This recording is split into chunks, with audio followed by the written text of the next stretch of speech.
Wow சாஃப்டாக இருக்குங்க. Leg piece ஃபுல்லாகவே லெக் பீஸு. அது கூட வந்து மசாலா கொஞ்சம் வச்சு சாப்பிட்டு போவோம் ஃபஸ்ட் பைட் எப்படி இருக்குன்னு. ஓகேவா, போலாமா?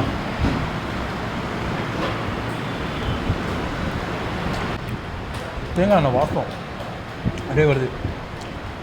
அண்ட் அதுக்கப்புறம் வந்து அது பச்சை மிளகா, காஞ்ச மிளகா ஃப்ளேவர் செம்ம. இது பார்க்குறதுக்கு நான் எவ்வளோ காரமாக இருக்குன்னு நினச்சோம், அவ்வளோ காரம்லாம் இல்லை. நல்ல காரம்லாம் லெவலாக சூப்பராக இருக்குது. நான் இன்னொரு பைட்டும் போய்க்கிறேன் பேசுகிறதுக்கு முன்னாடி. என்ன டேஸ்ட்டுங்க, செம்மையாக இருக்குங்க.